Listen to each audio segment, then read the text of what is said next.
Welcome to ASMR Chess. Today we have a cool game with a cool concept, and I want you to lie down or sit back, empty your mind, just relax.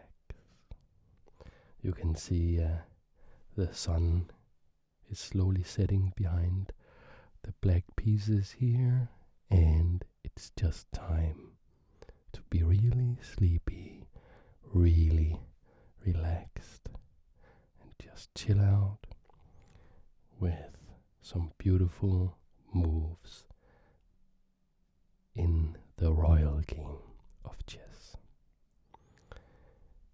We are in 2012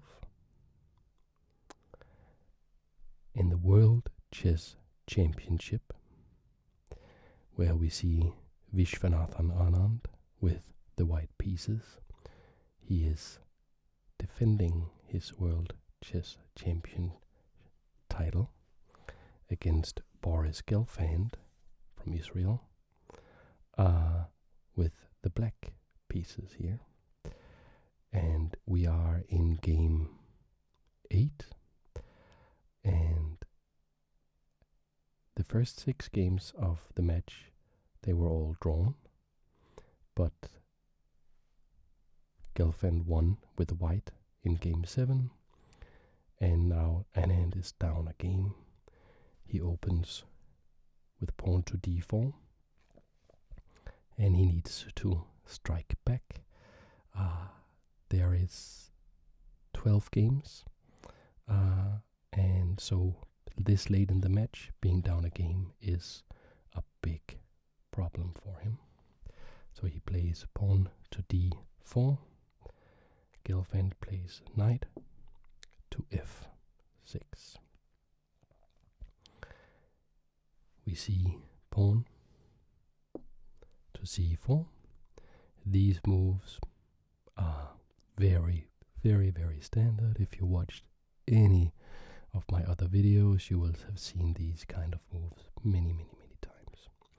But we do get a bit of a funky, interesting opening situation in just a few moves. Now we see pawn to g6. Also a very standard idea, sort of a King's Indian setup. This situation here with the 3 pawns and the plan of fianchettoing the bishop on the long diagonal here is a very standard idea that you will see repeated in many, many openings. But Vishy is going a little bit offbeat here. So he's not playing something like knight c3, he's not playing knight f3, these moves that would be very, very typical. He's playing a very, very concrete idea with pawn to f3. And this move marks this entire opening as the Alechen anti-Greenfeld. So the Greenfeld is a opening system, like there's a whole host of variations, but it's a system for black where you try to undermine the central pawn with moves like c5, which is what Gelfand played here, and then you want to fianchetto this bishop, put pressure on the central pawn. You want to develop the knight, and you will base your entire opening strategy around the d4 pawn and this long dark squared diagonal. And with pawn to f3, Vishy is going into an anti-Greenfeld setup, in particular the Alechen anti-Greenfeld. So he does not want to play a normal Greenfeld, he wants something offbeat. against c5, he plays pawn to d4. So a lot of pawn moves by Vishy here. So pawn to d4. We don't want this to go any further, because maybe you could even just, if it was white's move, play pawn to d6. And even though you cannot immediately recapture, this pawn structure here is very unfortunate. So shutting down that immediately, we see Gelfand playing d6 himself. This also opens up this bishop and is in accordance with his general scheme of development. Now a fifth pawn move, pawn to e4 by Vishy. So we do have a very impressive pawn chain here, but it can be quite risky to play too many pawn moves in the opening without developing your heavy pieces, your star players. So will Gelfand be able to exploit this possible overextension of the pawns? First he plays bishop to g7. This comes as absolutely no surprise, of course. Why not? Well, that's the very standard way to play with this bishop. And we can see, as soon as this knight moves, look at all these delicious squares that it is attacking the bishop. Also looking at the b2 pawn and possibly the rook on a1. So playing bishop to g7 here just makes so much sense. This is still opening theory. These moves have been played before and studied, but it is kind of offbeat. Usually this early in the game we will have a position where there's maybe 10,000 games in the database, but here we are at like 500 games. And now a funky idea by Vishy. So he plays knight to e2. So where is that knight going? Obviously it cannot go to f3. So going to e2 makes sense, but its destination may surprise you a little bit, because I would think the natural thing would be to like put it on g3 or f4, but no, that's not where it's going actually. It's a very concrete and very funky idea. So we see castles by Gelfand, and then knight on e to c3, basically occupying the square of its brother knight. Hey, I usually go there. I know, but you know, Vishy the king, he has like a really cool concept, so let's just roll with it. Okay, let's do that. Yeah, it looks weird, but it makes a lot of sense. Now Gelfand plays knight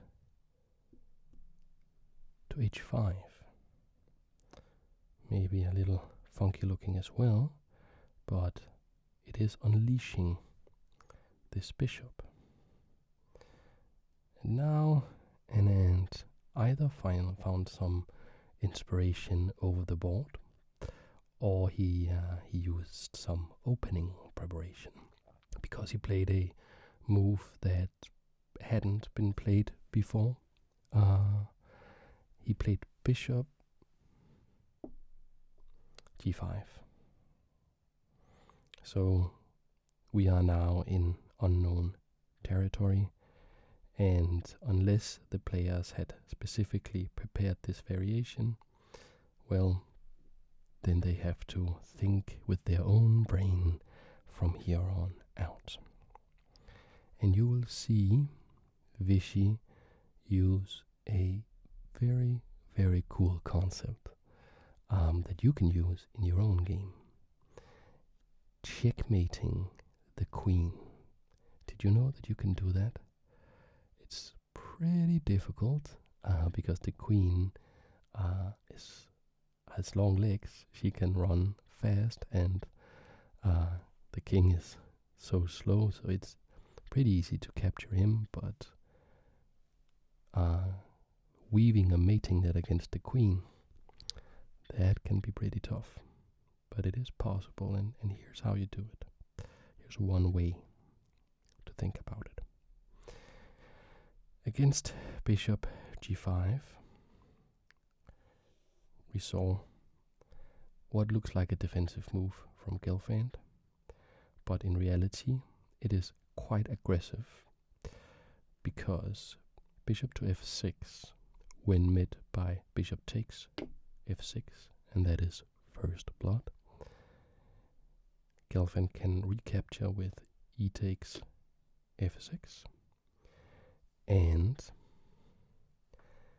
the point of this aggressive move is to be able to later play f5, undermine the center, and make a attack against the king side using the bishop, queen, rook, and knight in speedy fashion.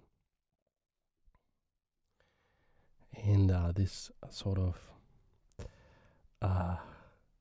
funky way that Vishy has played the opening, you can see that he may not be that fast in developing his pieces. He does have this very nice pawn center, but he may not be fast enough here. First he plays queen to d2. So that is looking at the dark squares here, looking at getting into the king. So it's a short move. It doesn't look flashy, but it is saying that he's playing for some aggressive ideas as well. Now f5 by black, as discussed, and basically this is where the game is decided. There is a long tactical variation with a bunch of subtleties, and you will see a lot of those play out in the game. But there is a flaw in Gelfand's idea. There is a small detail that, even though he must have calculated a lot of stuff when playing f5, he didn't catch the final idea for white, and that is the idea of checkmating the queen. So let's see how this plays out. First we see e takes f, which is recaptured with bishop takes f5, like so. So a lot of stuff is going on here. You can see that these two guys, they can be forked. Vishy did play pawn to g4 to fork these two pieces. But is the king safe? Is the king safe enough? So there is a queen check that we can try out. And there is also a rook check that we can try out. This is of course all in Gelfand's calculations when he went for this idea, that he can now play rook e8 check to the king. And it can be a little tough to find out where this king should go exactly. The best move, and what Vishy played, is actually king to d1, loosening the right to castle. But now it's black to move again. You still have this problem with these two pieces that have been forked. But you can get out of that very efficiently with bishop takes this knight that is still on b1. Bishop takes b1.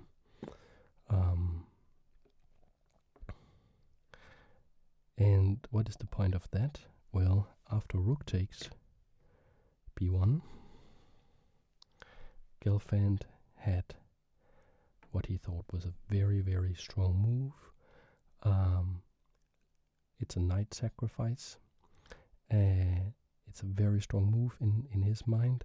That is punishing White's unorthodox play. That's punishing the inferior development of White's pieces, the precarious position of the king. And that move, and what he played, is queen to f6. So all these forcing moves, of course, all in their calculation when they originated this tactical sequence, both players. And here Gelfand, of course, had calculated that what would happen if Vishy did accept this sacrifice. And his idea was to play queen takes f3 with check to the king. Now we see why the rook wanted to come to e8 and give the check, so that the king would go to d1, so that when you capture on f3, it will be check. So that the king moves to c2, king c2, and now queen takes h1.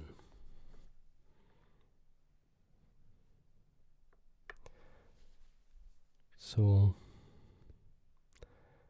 they had, when they were originating, the two players, when they were originating and accepting this tactical sequence, and they were both calculating, they must both have reached this spot.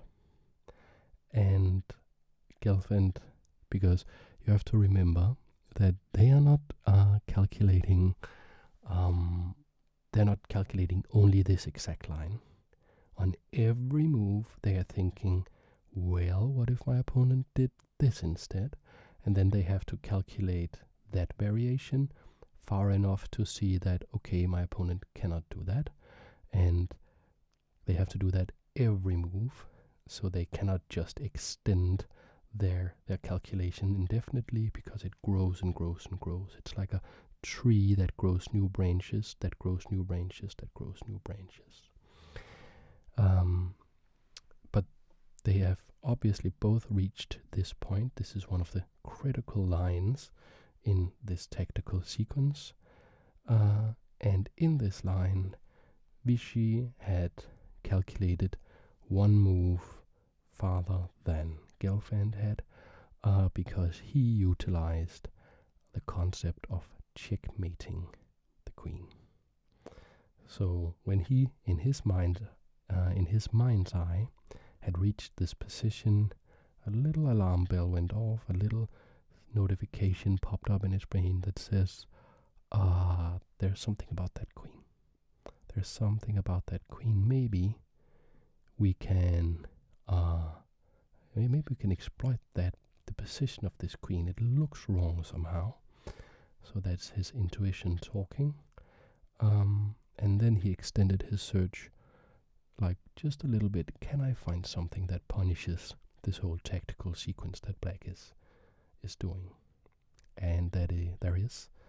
Can you find that move?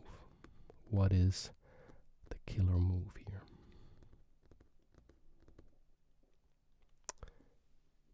Vishy picked up his queen and moved it to f2. And now the lady is in serious trouble. Cannot go here, cannot go here, cannot go here, here.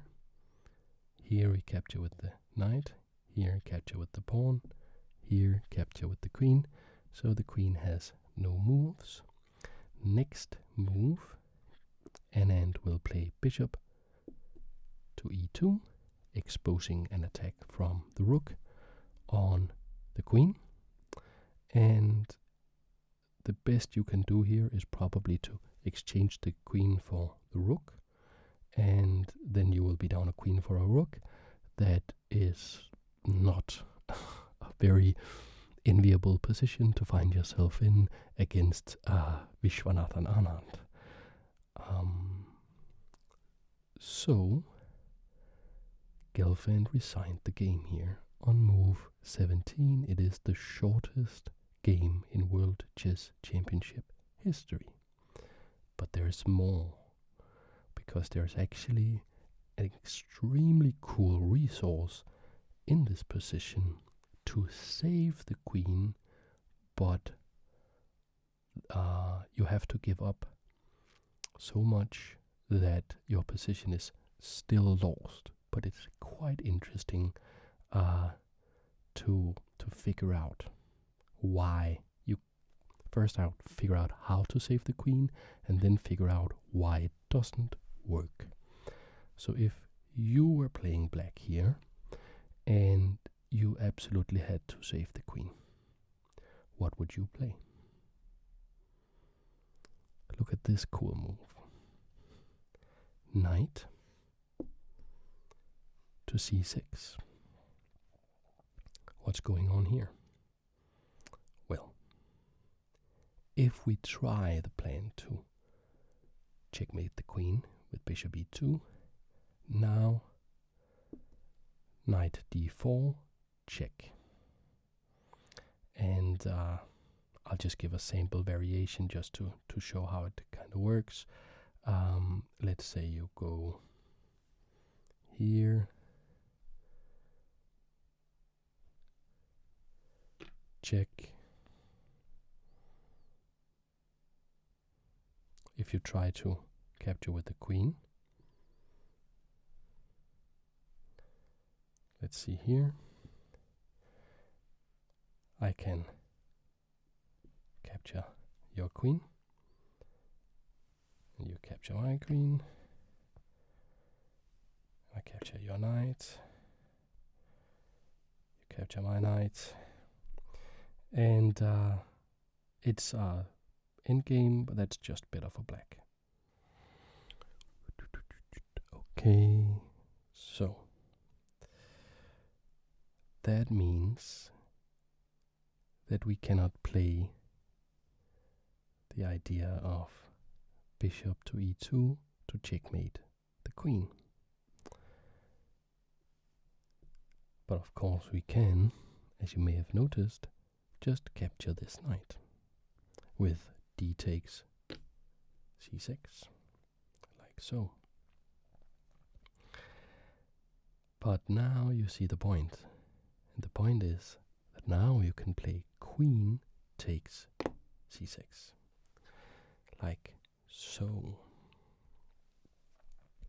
And you did sacrifice a knight, but the queen is out of dodge, and maybe you're just having a very great time here. Maybe the position is excellent. And this little tactic with the knight sacrifice is not for a guy like Gelfand with the black pieces here. He's chess genius, super grandmaster, world championship challenger. That's not something that he would miss. So why did he resign even though he had this resource? Is he down material? Let's take a look at the position. We know that pawns are 1 point, 3 for the bishop, 3 for the knight, 5 for the rook, and 9 for the queen. So it's 1, 2, 3, 4, 5, 10, 16, 25 points for white versus 7 pawns, 16 points with the queen, and 26 with the rooks. So in fact, black is up material. in this variation and still resigned. What is that about? Is there a checkmating attack? No, there's no forced checkmate here. Is there a way to win the queen maybe? No, there is not a way to win the queen. All of this is positional. It is the fact that all of white's pieces are doing something and can attack in multiple ways, in multiple configurations. They have good squares to go to, good outposts, and black's pieces have no way to get into the position. Let me show you how that would go. After queen takes c6, the best move, and what Anand would surely play in this position, is bishop to d3. And now let's just think, what can we do as black? The queen is still kind of checkmated. Can you go here? No. Here? No. Here, here, no. So you can go to b6, a6, c7 or d7. None of these squares do anything really. And you're up material, but you need this rook to be active in order to actually de facto, or like in reality, be up material. So you would have to get this rook going. The best move recommended by Stockfish in this position is rook e6, or alternatively rook e5. Let's go with rook e6 for now. And the point is that now you can double up the rooks. But look how fast the attack actually comes. Vishy could play rook to f1, now threatening a check here. Capturing the pawn would be very, very nasty. You have to defend that. So queen c7 defends that. Not c7, d7 I mean. And then knight e5. And just look at this position for black. These pawns, they are doubled, but that's just an advantage, because first this one at an opportune moment will either chop off here on g6, opening up like being a can opener, or it will push itself to h6, making a very, very making the danger zone here for on the dark squares for black. And then it will just recharge, because the next pawn will then come and then open up. So these pawns are excellent attackers. The rook and queen, just fantastic, tying black down to defending the f7 pawn. This bishop is just slicing into this castled fianchetto position with the triangular pawns, and that it will work together with the two h pawns in order to break this formation up and expose the king. And lastly, we have, of course, this absolute monster of a knight that is just, it has these checks. It is controlling all these squares in black's side of the board, and you are just never getting rid of that knight. The only way you can capture that knight would be with this rook, this queen, or this rook. So you would have to give up at least an exchange worth 2 points. So you would go down material in order to stop this absolute monster of a knight. And you have no way into the position.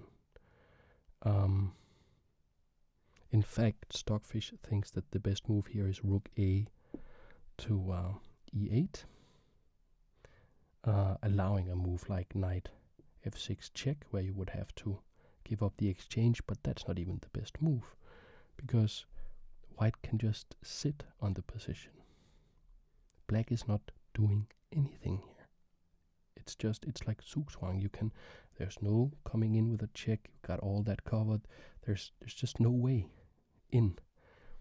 And white has all these ready-made plans, using the pawns either to go for a checkmate attack on g7, or just open up so that this bishop can work together, and you can come in, check with the rook and with the queen.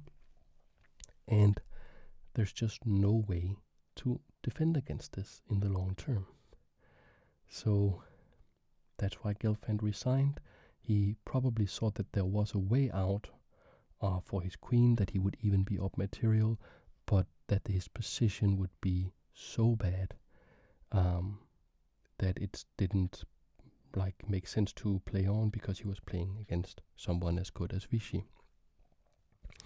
If I find myself in a position like this, or if you find yourself in a position like this, please just play on, play on, play on, because our opponents will probably make more mistakes and give us more chances than if we were playing Vishy Anand. Well, that is it for this video. I hope you enjoyed it. I hope you had a good and relaxing time. Thanks for watching. I hope I will see you in the next video.